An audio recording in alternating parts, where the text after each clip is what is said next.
NewsBiscuit. Real fake news. Welcome to NewsBiscuit, the UK's original fake news. NewsBiscuit, all the right letters, just in the wrong order. I'm your host, Wrenfoe, and I'm joined by three key witnesses from the Rooney Vardy trial. Midfield Diamond. Hello. EllaDave. Hello. And Chipchase. Hello. This month, the PM draws a line under the Partygate scandal, a conga line. And we ask, can the cost of living crisis be solved with one quick trip to Las Vegas? So that brings us to our first round news and brief, where our panelists select their favorite headlines. Chipchase, what have you got for us? Monkeypox vaccine to cost 500 quid. Yeah, one for the Cockneys. Now, should I be worried about monkeypox? Because I've been in a relationship with a baboon for the last 10 years. But he assures me he's not seeing anyone else. And I just don't. Hey, it's a curious one, isn't it, monkeypox? Because it's happening in this country, and everyone seems a bit kind of blasé about it. Like, we've done COVID, so yeah. Yeah, it's nothing compared to COVID, isn't it? Yes, it's only 100 compared Yeah, only 100. Yeah, worldwide. It's only 600. It's only 10,000. Well, Yeah, are we now just kind of completely sort of blasé about kind of global pandemics now? Is Ebola no longer going to be the sort of thing that scares us? Because when that sort of thing used to come out previously, the press were all over it, like, oh my God, Ebola, we're all going to die. Yeah, and then COVID is like, death. No, death's fine. Maybe it's because monkeypox doesn't involve social distancing. Quite the opposite. No. You got to cuddle a monkey. Is that what that's the way you cure yourself? You got to get close to a monkey. It does sound quite jolly, though, doesn't it, monkeypox? It's something from the 1980s, isn't it? Presented by Keith Chegwin. Hey, kids, it's monkeypox. I wonder if there's going to be some other vaccine.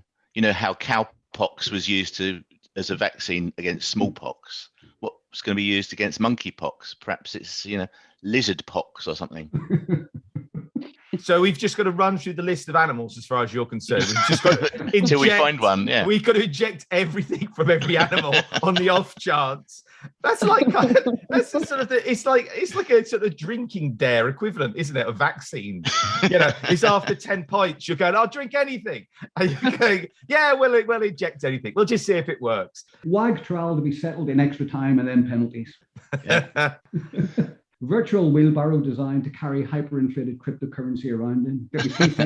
Well, I don't get cryptocurrency, I'm afraid. I don't know what the hell it is. It's basically something for criminals and tax avoiders. That's what I thought. And rich people. People. That's the same thing. I think you're fine. Did I not make it clear enough with the criminal tax evader kind of? Sorry, I drew the line and you didn't. But does it exist? Is it real? I don't know. Can you stick it in your pocket? This is the thing. You go down to shops and buy some groceries with it. Does Tesco's take it? Is this this is kind of monetary policy with Chipchase? If you can't stick it in your pocket, it doesn't exist. No, is this your theory of economics? I only want pound notes, mate. That's all I'm looking at. EllaDave, what have you got? And recently, Irish Bank's call line tells customers, "We'll get back to you when we're free." As I understand it, in Ireland, and you'll have to correct me on this one, in Ireland, all the banks, there's a kind of a running charge, isn't there, throughout the year, which is different to the British banks. In Britain, what we do is we crash the world economy, and then we pass that cost on to the consumer. That's our way of doing it. But in Ireland, they just do a monthly little kind of a couple of pounds here and there. Because of Brexit, are some of the banks withdrawing from Ireland? The ones that were sort of, okay. They are, and which means that the banks that the customers that are still loyal to the few banks that are still here aren't treated with any kind of gratitude. It's, we'll get back to you when we're free. Don't be bothering us. The central reserves are sort of farmers with great big wads of notes, aren't they? Who actually sort of hold the currency themselves. No central reserve. It's all a collection of farmers with sort of tons and tons of, like, a wad of £10,000. And as Chipchase says, if you can't put it in his pocket, it doesn't count. There's a theme developing here, isn't there? Yes. Right. What else you got for us, Ella? Vlad the Impaler Putin, one of Naked Attraction contestants. Charlene of Hull mistook his face for his meat and two veg and rated it fab. That's a bit harsh. I'll blame him. He's a pin-up, isn't he? I kind of miss the days when he used to do those kind of, I could say, exotic calendars, but all that stuff about him sort of riding bareback on horses and things. Yes. And more world leaders need to do that. We need to see that from Boris, don't we? I mean, not sure, actually. It'd be like sort of unveiling a giant haystack, wouldn't it? But what would a psychologist have made of Putin's photographs? Wasn't there sort of a sign there? Wasn't he telling us something? Shouldn't people go and look out? This could be trouble in a couple of years' time. Oh, you think that's the slippery slope? The moment I think so. I think it starts with bare-chested on horses and ends up with mass invasions of other countries. Oh, okay. I think Putin's very, very cool, though. The way he, in some interviews, he'll receive some poor pleb like the president of the US at the end of a mile-long table, and then other times it'll be a tiny little sort of primary school children's little desk thing, and it means something. I think it just means that Russian table manufacturers have got all their sizes completely wrong. You can only order stuff that's exceptionally large or exceptionally small. Yes. And my wife often complains about this, not in a size way, this sounds terrible, but in relation to me buying stuff on eBay. I am a shocker for buying stuff on eBay and not checking out the measurements. I just go by what the photograph is. And I have inadvertently bought like things from dolls' houses that I thought were like real size stuff. Gosh, dude, this sofa's a bargain. It's only a couple of quid. And of course you can hold it in my hand. Gatwick Airport security crowd control. It's all a matter of keeping the plebs drunk. It's all a matter of keeping the plebs drunk, I think, is the motto of every British government I can think of since the dawn of time. It's just a perfect distraction thing as long as everyone's slightly inebriated. That's what the Jubilee is going to be like, isn't it? We're all probably sort of rampant revolutionaries, but after a few pints, we're like, yeah, whatever. Yeah. Let them rule on for another 100 years. That doesn't matter. I don't mind being ruled over by a lizard. It's okay. There's no attempt at sort of deflection and diversion anymore, is there? It's just blatant, we're going to do this and fuck a lot of you. Yeah, I know, I quite like that. It's honest. It shows, honesty and grip, isn't it? You know where you stand with it. You're going to get screwed over and that's it. Like with the Duke of Wellington before Waterloo saying, gentlemen to this morning's fox, as it were. If you're a Tory, if you grew up, with inherited £1 million stately pile, you can do what you like, basically. Just keep the plebs drunk, basically. And Duke of Wellington, all of his speeches before battles were along the lines to when he used to address his troops was like, you're all scum. You're all scum and vermin. There's no sugarcoating. And everyone will be like, yeah, we are. Brilliant. Thank you. Yeah. Follow them on to death. Yeah, tug your forelock. We pretend to be proud and independent, but I think we're lemmings. Although lemmings aren't what lemmings are. Sorry, I'm completely digressing here. I didn't know this. Lemmings are supposed to jump off of cliffs, aren't they? Yes. Apparently they don't do that. That was a thing. It was a thing that Disney did. Disney used to do all these wildlife programs, and they did a thing about lemmings, and they forced all these lemmings off this cliff to their death because it made for like an interesting story within this documentary they were making. I don't think David Attenborough does this, but so lemmings don't commit suicide. They only do it when they're made to do it by Walt Disney. Midfield Diamond. What have you got? Fruit farmers fearful of windfall tax. Charles forced to say, my mum says, at start of every sentence of Queen's speech. Can you imagine the humiliation? I think he should have done it in her voice. That would have been even funnier. And even dressed like her. I don't follow the opening of Parliament very often because I'm like a normal person and I'm busy. You've got a life. I've got a life. But do they always do the thing with the crown? Do they have the crown next to the Queen? No, she's normally got it on her napper, hasn't she? Was that to represent the Queen? That was her, yeah. That was like she'd melted, like the witch from. It was called carried in with an amount of sort of gravitas and ceremony, and everybody looked upon it and were ardent or something. I don't know what. I mean, it got its own car and everything, didn't it? The crown. Yeah. And which is. weird. Nobody does You're like, pageantry like the British. Do they? couldn't Nobody it does grab a pageantry lift like with that. everyone else? What was the, how high maintenance is this one item of clothing? And why Yeah. did it have to be the crown? I mean, it'd be so much more interesting if it was like a pair of dirty knickers or a sock or something. No, something that's a bit more representative of that person. A crown's too formal, surgical truss. Yeah, something that just says, Well, maybe a cardigan with minestrone soup stains. on it or yes, something like that. this is what's left of me, ma'am. That felt much more sort of warming and sentimental. If anything, the crown, that just emphasizes the fact that this guy is desperate to inherit. It's like having a big pile of money next to you and go, that's what my mum represents. Yeah. One day, my boy, this will be all. Yeah. Vandals rush to deface Thatcher statue while they can still afford eggs. It's great that they've built this thing, isn't it? So we can just hurl whatever we like. It's very satisfying. I think it was up for about half an hour before it started pelting it, wasn't it? Something like that. It was pelted fairly quickly. But yes, that statue's definitely got a tour. They can't just keep it at one place. I want it on a wheelbarrow and pulled by miners. That struck me, but you said it much better. Britain to cripple Russia using management consultancy services. Yeah, that'll slow things down. The economic sanctions have had so much effect, but a series of PowerPoints and surveys into wellness that's gonna do it, isn't it? That's gonna break it. Our next round is True Biscuit, where our panel has to guess which is a real headline and which is a fake one. Midfield Diamond, we're going to start with you. What have you got? 7,500 online shoppers unknowingly sold their souls.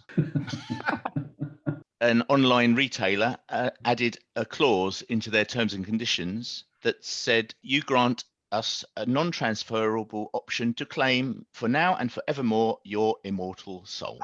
So this is a classic thing of us not paying attention when we're sort of clicking stuff on the checkout and we're just agreeing to anything. We don't read terms and conditions anymore. I think that's how Brexit happened. I don't think there was a vote. I think so. The clause went on to say, you must submit your soul within 5 working days of receiving written notification from us, and we reserve the right to reserve such notice in 6-foot-high letters of fire. However, we accept no liability for any damage caused by this action. Can I just probe a bit? What sort of retailer was it? It was in computer games. So I reckon that's one of the lads in the back of the house having a bit of a laugh. I think that's fair play to him. Well, it's Satan. It's Satan. Let's be honest. Himself, yeah. It's not just a lad in the back of the room. It's Satan going, I've got a brilliant wheeze. Thing is, I do merrily click everything on a website. I pay no attention to it. I could easily have sold a soul, a kidney, children. And at the end of the day, for the sheer convenience, I'm quite happy with that as a transaction. All right, I've lost a soul, but I have gained 0.5 seconds of internet browsing time. Maybe it was Jesus or God testing customer loyalty. And then getting severely disappointed at the end of it. Possibly. So Jesus is saying to God, no, God, come on, Dad, we got to do this. They'll back us up. Don't worry. They still believe. Yeah. And we've just failed miserably. I believe it's true because post-pandemic, nothing would surprise me. Is that it? God, you must have had a really bad pandemic. So you're just expecting the devil to reappear and souls to be just throw it all bargained in. away. What else can go wrong? Wow.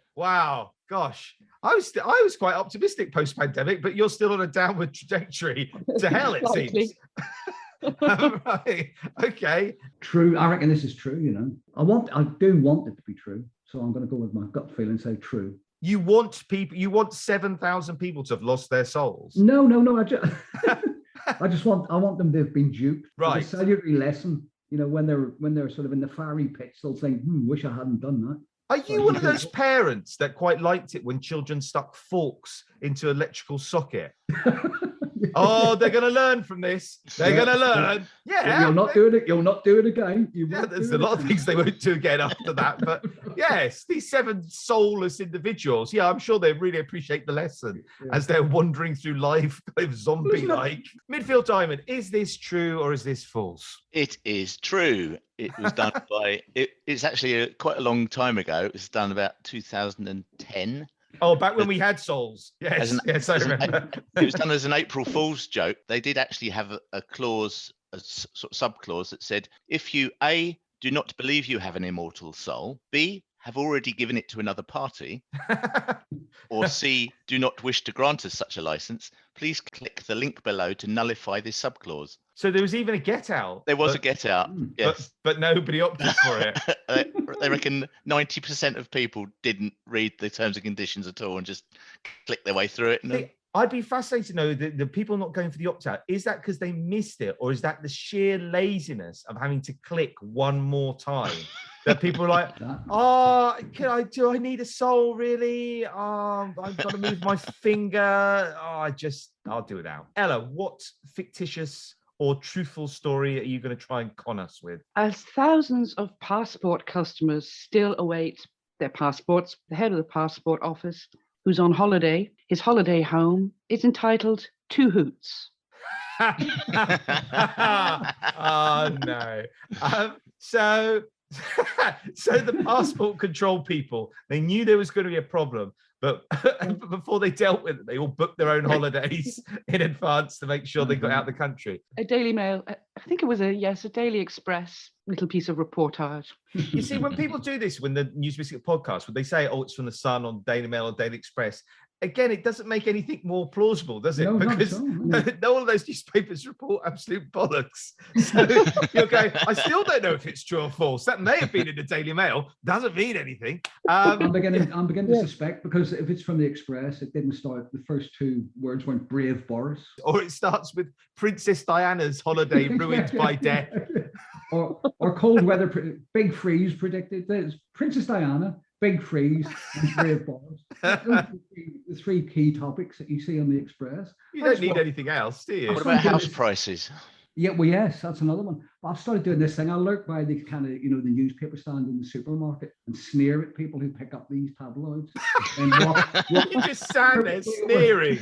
And hold the Guardian up and read it, and say, and then shrug my shoulders and flounce off. Mummy, why is that man sneering at everyone? Because he's a snob, darling. He's one of the intellectual elites that you hear about. One of them, yes, who probably voted to remain. Yes. Can you imagine sneering by news like agents? Yeah, I like tutting everyone times picks up the wrong newspaper. I have done it actually, just for fun. The revolution starts with kind of just Silent, sort of very modest kind of social pressure. Yeah, sighing, lots of passive aggressive notes left everywhere. It sounds true. I'm going true, I think.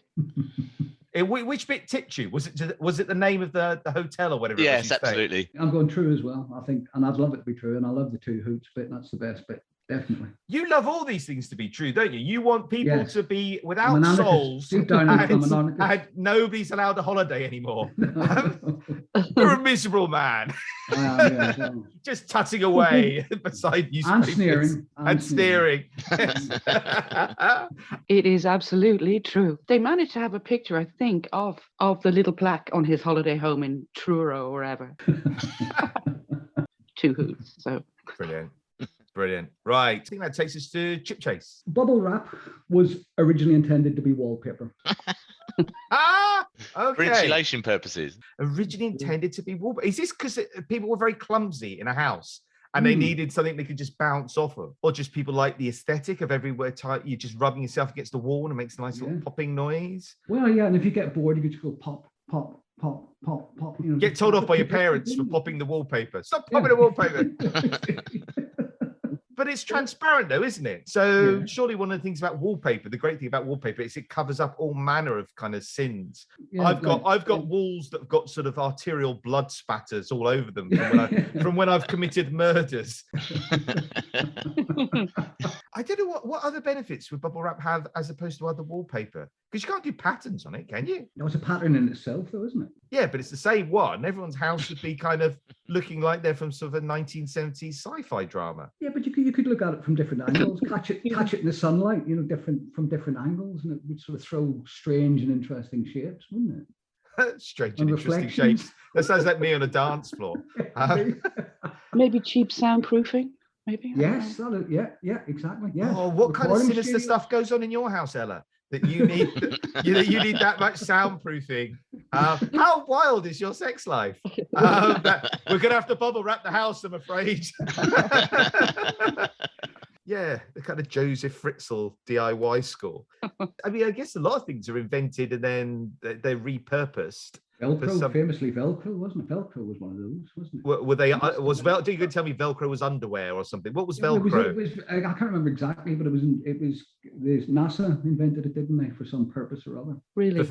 For faking the moon landings. Yeah. I don't know what they did it for, but I remember reading. But I'm too old to remember. Probably to prevent stuff floating around in zero gravity. You Velcro stuff to you just stick an astronaut to the ceiling.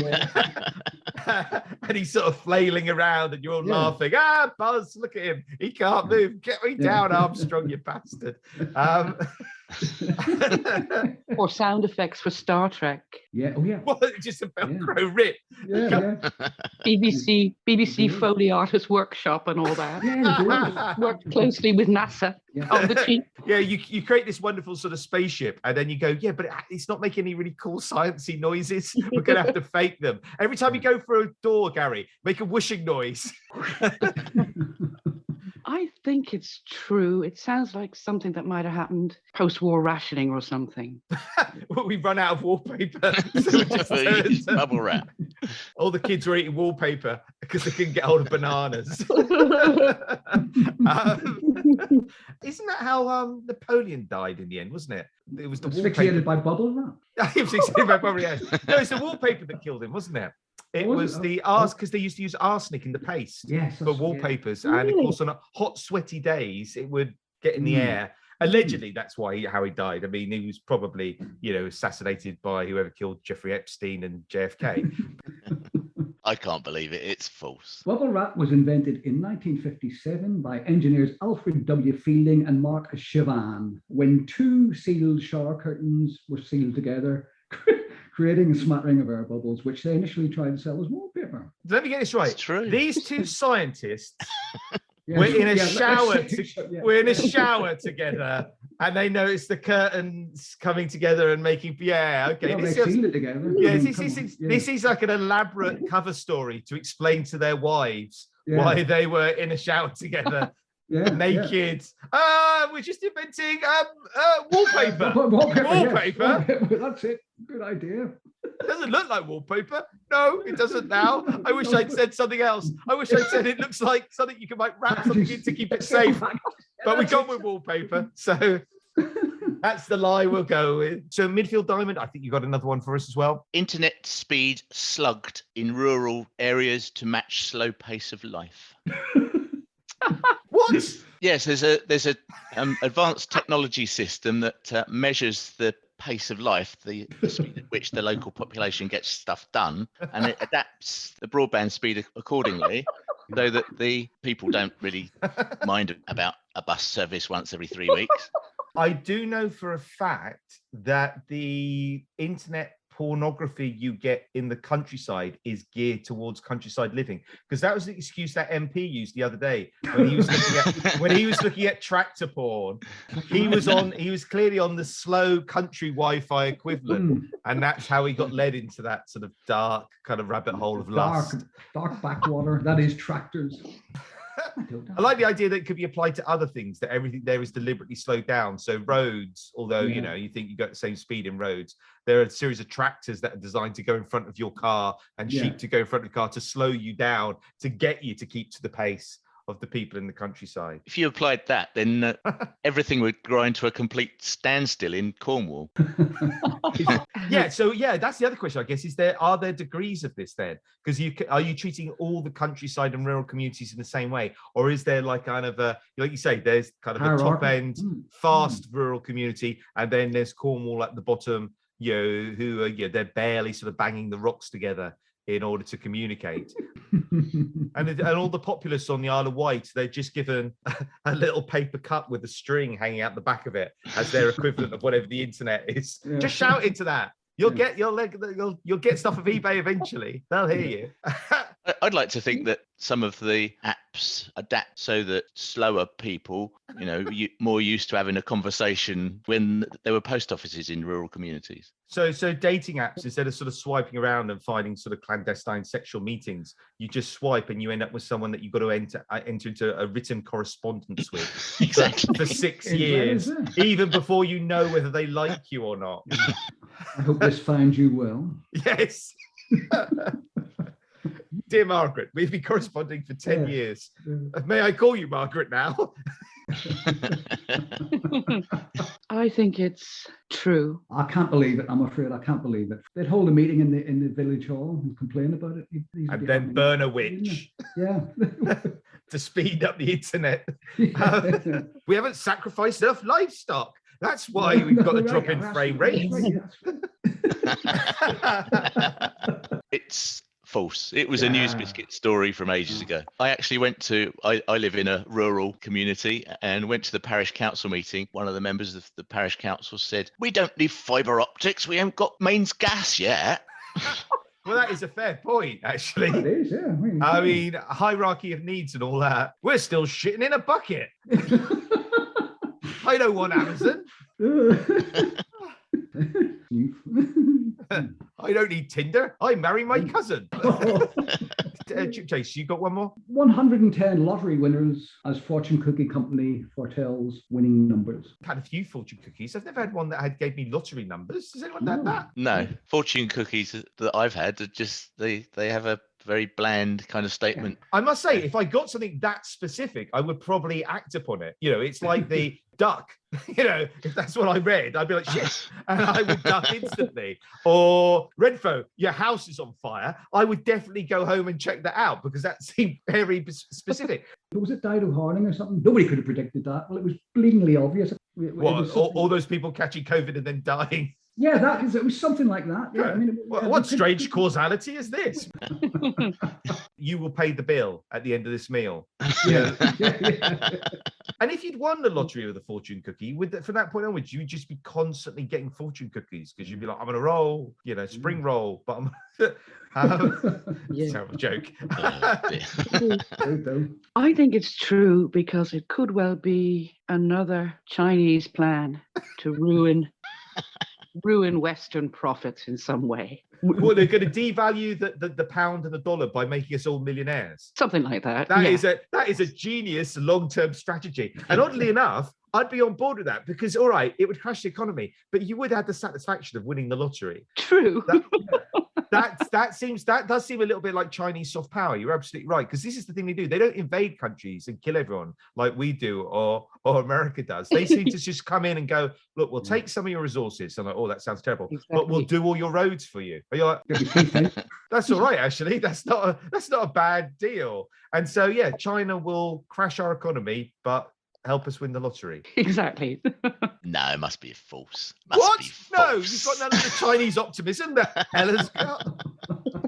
I want to live in Ella's world. I don't want to live in yours. I want to be a millionaire. Me and Ella I'm far too cynical sitting on a big pile of worthless money. Wonton Food, a Chinese fortune cookie distribution factory in Long Island City, just so happened to correctly foretell 5 of the 6 winning numbers in the Powerball in the States. That's unbelievable. That's a real thing. It's a real thing. Oh, we're having Chinese tonight. I feel lucky. Okay, finally, we reached the magic 8 ball. The magic 8 ball! Each of our guests is going to give us their predictions for next month's news. Okay, Panis, what headlines can we be looking forward to? Midfield Diamond, your predictions. Nation pays episodic mobility issue tribute to Queen by staggering home from pub. With the thousands of queues even before security gates in Gatwick, Ryanair's flight delays will be considered desirable.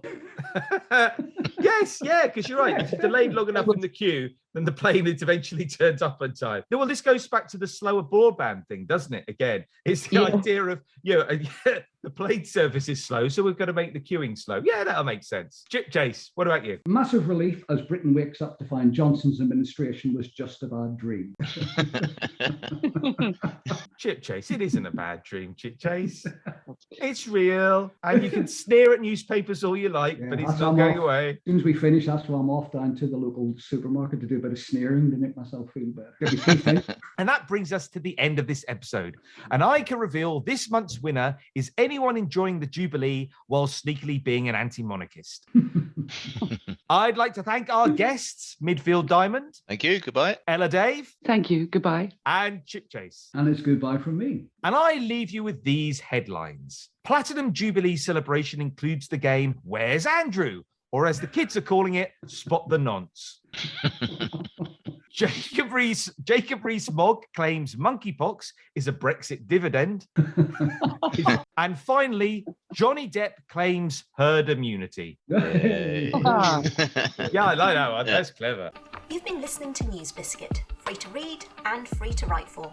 We accept submissions from any budding satirist, young or old. Visit newsbiscuit.com to submit headlines, stories, and to support new writers. NewsBiscuit. Real fake news. I can't stop watching the trial because it's just great car crash TV. It's dreadful. They're all dreadful people. I include all of the court as well, the judge, the lawyers. They're all bizarre. And Amber Heard, she, Johnny Depp may have done terrible things to, you're never going to know. But she comes across as the worst liar that's ever been. She's all over the place. She looks as shifty as fuck.